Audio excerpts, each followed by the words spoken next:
অতঃপর কমিউনিস্ট ইস্তাহার প্রকাশিত হওয়ার পর যারা এই কমিউনিস্ট আন্দোলন করবেন তাদেরকে নিঃসন্দেহভাবে কমিউনিস্ট আন্দোলনের নীতি ঘোষণা এর সাথে ঐক্যমত, মান্যতা, গ্রাহ্যতা আবশ্যক।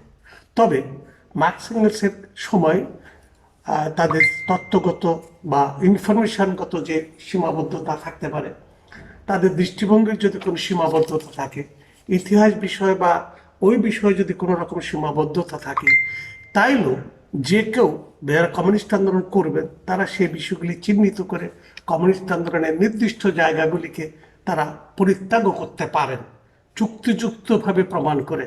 এমনকি খোদ মার্কস এঙ্গেলসও পরবর্তী পর্যায়ে কমিউনিস্ট পার্টির ইস্তেহারে কমিউনিস্ট পার্টির প্রথম বা দ্বিতীয় চ্যাপ্টারে কোন কোন বিষয়টি তখনকার জন্য আর প্রযোজ্য নয়, অথবা তখন তারা যদি আবার লিখেন তাহলে কি লিখবেন এরকম কথা বলে কমিউনিস্ট ইস্তেহারে যে সংকীর্ণতা, সীমাবদ্ধতা, ত্রুটি ইত্যাদি তারাও চিহ্নিত করেছিলেন। অতঃপর যে বা যারা এই কমিউনিস্ট আন্দোলন করবেন তারা কমিউনিস্ট আন্দোলনের ইতিহাস মানে ইস্তেহারকে অস্বীকার, অগ্রাহ্য, অমান্য করে তো করতে পারবেনই না, বরঞ্চ কমিউনিস্ট আন্দোলনকে গ্রাহ্যতা, ইস্তেহারকে গ্রাহ্যতা দিয়ে, স্বীকৃতি দিয়ে, মান্যতা দিয়ে, তা কার্যকরীকরণে ভুল ত্রুটিকে চিহ্নিত করে যদি থেকে থাকে সেটা চিহ্নিত করে কমিউনিস্ট আন্দোলন করবেন। এইটাই ছিল স্বাভাবিক এবং কমিউনিস্ট ইস্তেহার বলা চলে এক বাক্যে পুঁজিপতি শ্রেণীর জন্য একটি মৃত্যু পরোয়ানা সামিল। কিন্তু আমরা দেখলাম লেনিন থেকে শুরু করে আজ পর্যন্ত সারা পৃথিবীতে যারা সমাজতন্ত্রের কথা বললেন, কমিউনিজমের কথা বললেন, তারা এবং লেনিনের অনুসারী অসংখ্য দল সারা পৃথিবীতে, এমনকি ভারত বাংলাদেশও একে দল ভেঙে ভেঙে ভেঙে ভেঙে অসংখ্য দল, সেই সমস্ত দলগুলি কমিউনিস্ট পার্টির ইস্তেহার দিয়ে আদৌকে মান্যতা দিচ্ছে। আমরা যদি জেনে নিই যে কমিউনিস্ট পার্টির ইস্তেহারের শুরুতে বলা হয়েছে, শুরুর দিকেই, যে পুঁজিপতি শ্রেণী পুরনো ব্যবস্থাকে ভেঙে দিয়েছে। কেন? কারণ পুঁজির বিকাশের স্বার্থে, পুঁজির অস্তিত্ব রক্ষার স্বার্থ হচ্ছে রিপ্রোডাকশন, আর রিপ্রোডাকশন করলেই তাকে সার্কুলেশন করতে হয়।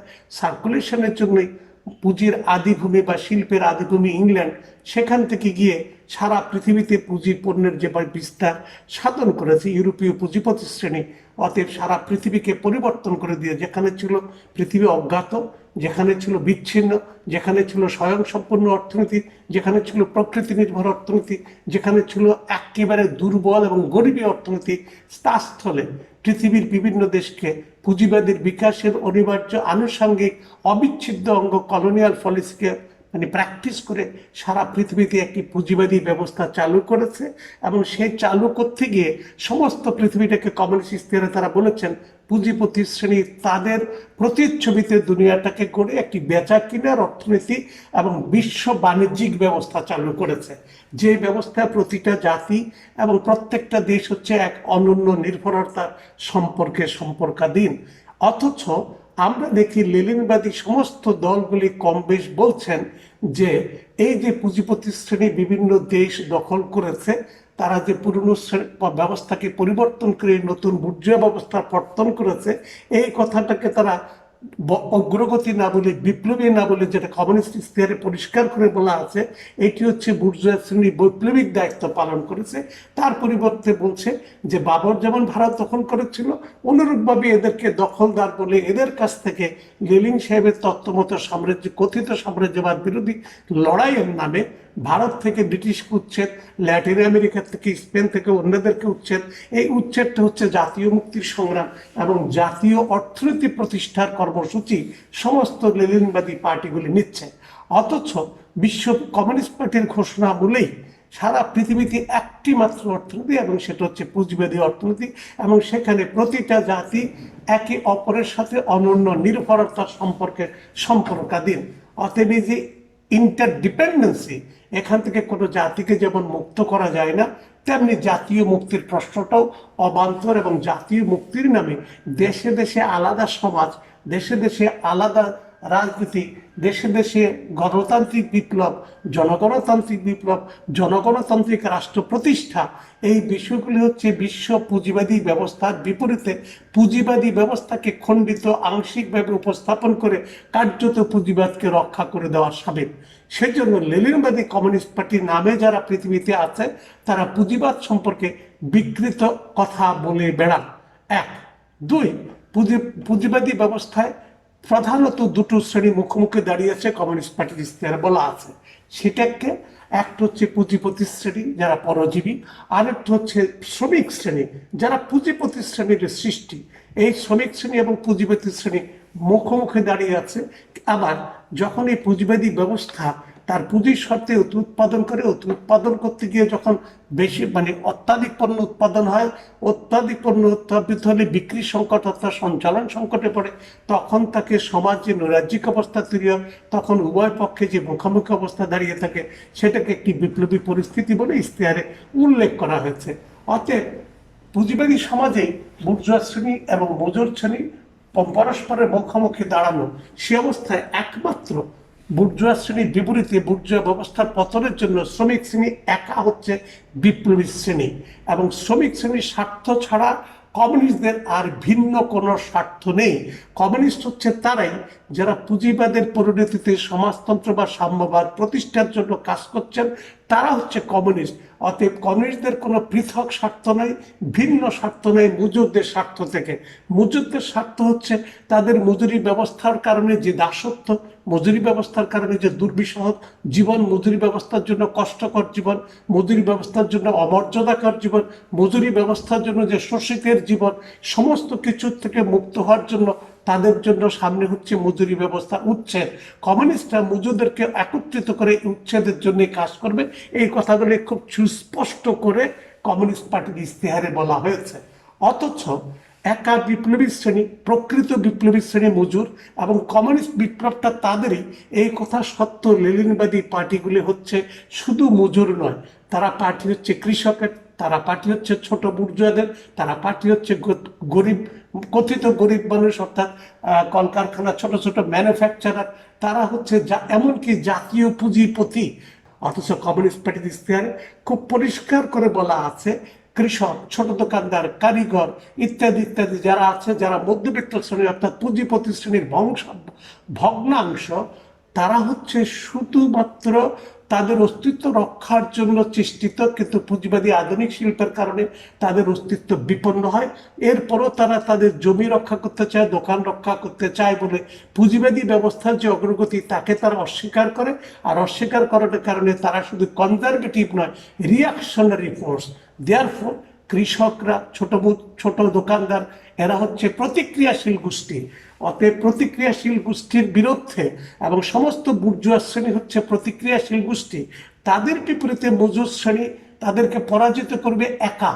সেখানে আমরা দেখি সারা পৃথিবীর কমিউনিস্ট পার্টিগুলি বলছে তারা শ্রমিক কৃষকের একতা চায়, মধ্যবিত্ত জাতীয় পুঁজিপতির সাথে মিলে জোট গঠন করতে চায়, তারা জাতীয় রাজনীতি করতে চায়, রাষ্ট্র ক্ষমতা দখল করতে চায়, কথিত জনগণের গণতন্ত্র কায়েম করতে চায়, নয়া গণতন্ত্র লেনিনের ভাষায় সেটা কায়েম করতে চায়, কথিত জাতীয় মুক্তি কায়েম করতে চায়।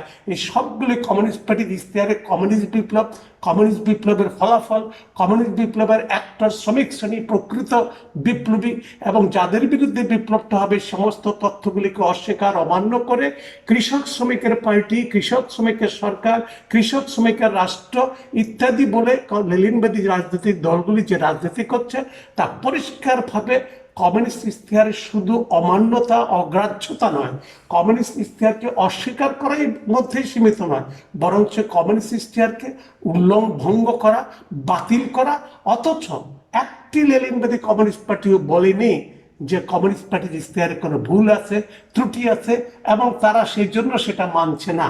উপর্যুপরি তারা দেখি লেনিনের আমল থেকে শুরু হয়ে পর্যন্ত তাদের জাতীয় মুক্তির রাজনীতি, শ্রমিকদের সাথে কৃষকদেরকে মেলানো, এবং শ্রেণী বিলুপ্তির পরিবর্তে পুঁজিবাদের বৈশ্বিক ব্যবস্থার পরিবর্তে দেশে দেশে পুঁজিবাদী ব্যবস্থার কথা বলে তারা যে দল এবং রাজনীতি এবং সরকার গঠন করে, সেই সরকারের যে রাজনীতি তা কমিউনিস্ট পার্টির ইশতেহার থেকে পরিপূর্ণভাবে পরিপন্থী এবং ইচ্ছাকৃতভাবে লেনিনবাদী পার্টিগুলি করে থাকে। কেন? কারণ লেনিন যে পার্টিটি জন্ম দিয়েছিলেন বলশেভিক পার্টি, সেই পার্টি ঘোষণায় মনে জন্ম নিয়েছে রাশিয়া একটি পশ্চাৎপদ দেশ, সেখানে পুঁজিবাদী ব্যবস্থা পদ্ধতির বিকাশ ঘটাবেন। সেজন্য রাশিয়ার শ্রমিক কৃষককে একত্রিত করে রাশিয়া একটি মানে পুঁজিবাদী দেশ হিসেবে প্রতিষ্ঠিত করবেন। ওইটা নিয়ে মানে রাশিয়ায় লেনিনের বলশেভিক পার্টি প্রতিষ্ঠিত। একটি সামরিক অভ্যুত্থানের মাধ্যমে রাষ্ট্র ক্ষমতা দখল করার পরে সেই ক্ষমতা সংরক্ষণ করার জন্যই নির্বাচিত মানে প্রতিনিধি সভায়ও যখন তিনি হেরে গেলেন সংবিধান সভায়, তখন তার জন্য তিনি একটি সামরিক বাহিনী নিয়ে যে সমস্ত কাজ করলেন, রাষ্ট্রীয় পুঁজিবাদী ব্যবস্থা চালু করলেন। সেই পুঁজিবাদী ব্যবস্থাকে চালু করাকে গ্রাহ্যতা ন্যায্যতা দেওয়ার জন্য খোদ কমিউনিস্ট ইশতেহারকে বিকৃত করতে, জাল করতে লেনিনবাদী পার্টিগুলি কোনো রকম লজ্জাবোধ করেনি। এমনকি এখনকার যুগে পৃথিবীর দ্বিতীয় বৃহৎ কমিউনিস্ট পার্টি হচ্ছে লেনিনবাদী পার্টি, হচ্ছে ভারতের কমিউনিস্ট পার্টি এমএন বা মার্ক্সবাদী, যেটার নেতা ছিলেন জ্যোতি বসু সহ অনেকেই।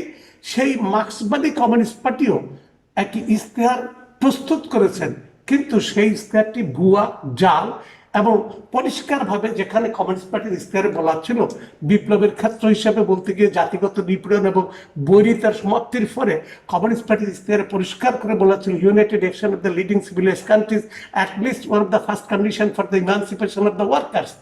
এই এমন একটি গুরুত্বপূর্ণ বক্তব্য বা সূত্রায়ন, কমিউনিস্ট বিপ্লবটি কোথায় হবে, কিভাবে হবে, কারা করবে, কাদের ঐক্যের মধ্যে হবে, সেই কথাটিকে একেবারে তাদের ইশতেহার থেকে বাতিল মানে গোপন করে দিলেন, রাখলেন না। কেন? তাহলে ইন্ডিয়াতে ইন্ডিয়া ভিত্তিক আর রাজনীতি করা যাচ্ছে না, সেজন্য। অতঃপর কমিউনিস্ট পার্টির ইশতেহারে যখন বলা হচ্ছে যে শ্রমিক শ্রেণী একা বিপ্লবী, তখন তারা বলছে অন্যান্য শ্রেণী হচ্ছে বিপ্লবী।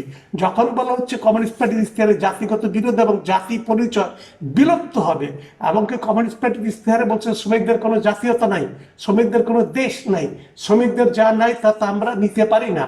সেখানে বলা হচ্ছে শ্রমিকদের হারাবার মতো আছে শৃঙ্খল, জয় করার মতো তাদের আছে একটি বিশ্ব।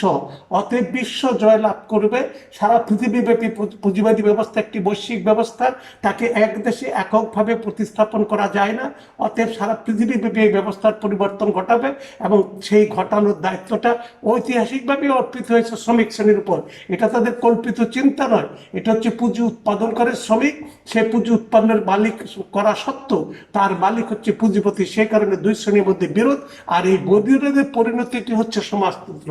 এই সমাজতন্ত্র যেন না হতে পারে, সেই জন্য শ্রমিককে তার নিজের পরিচয়টা ভুলিয়ে দেওয়ার জন্য শ্রমিককে কখনো তার ধর্মের পরিচয়, কখনো তার জাতির পরিচয়, কখনো তার দেশের পরিচয়, দেশ জাতির পরিচয় তাকে বিভক্ত করা, শৃঙ্খলিত করা, আবদ্ধ করা, শ্রেণী চরিত্র হারানো, এই সবগুলি বলে কমিউনিস্ট পার্টির ইশতেহারের পরিবর্তে বিপরীতে একটি অবস্থান গ্রহণ করে লেনিনবাদী পার্টি।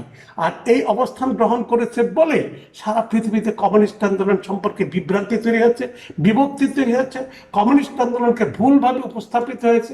শ্রমিকদের কাছেও এই বিষয়টা যথাযথভাবে উপস্থাপিত হয়নি বলে পুঁজিবাদ তার মরণ দশায় গিয়ে আজও টিকে আছে। এখানে কমিউনিস্ট পার্টির ইশতেহারে যেখানে পরিষ্কার করে বলা আছে যে শ্রমিকদের হারাবার তো কিছু নেই, তদুপরি আরো কয়েকটা বিষয় যেখানে ছিল যে ধর্ম মানে নৈতিকতা, আদর্শ, দর্শন ইত্যাদির দিক থেকে কোনো রকম মানে কমিউনিজমের বিরুদ্ধে যে সমস্ত অভিযোগ উত্থাপিত হয়, সেই সমস্ত অভিযোগগুলি মানে ইভেন খুব একটা গুরুত্ব সহ বিবেচনা করার বিষয় না। এবং কমিউনিস্ট ইশতেহারে বারবার করে বলা হয়েছে যে এই যাবৎকালে সংস্কৃতি, মূল্যবোধ, আদর্শ, দর্শন সবকিছু হচ্ছে শোষক শ্রেণীর তৈরি। কমিউনিস্ট বিপ্লব হচ্ছে এগুলি সমস্ত কিছুর বিপরীতে। অথচ কমিউনিস্ট বিপ্লবের নামে আমাদের কমিউনিস্ট পার্টিগুলি, লেনিনবাদীরা যা করে বেড়ান সেটা হচ্ছে দাসতন্ত্রের নীতি, সংস্কৃতি, মূল্যবোধ, আইন ইত্যাদি তারা চর্চা করেন। সেই জন্য তারা লেনিনের মায়ের মৃত্যুবার্ষিকী, জন্মবার্ষিকী পালন করেন, তাদের মতো করে তাদের লাশের গলায়, মূর্তির গলায় মালা দিয়ে থাকেন। এই সমস্ত সংস্কৃতি হচ্ছে অতীতের সংস্কৃতি, পুরনো বুর্জোয়া শোষকদের সংস্কৃতি।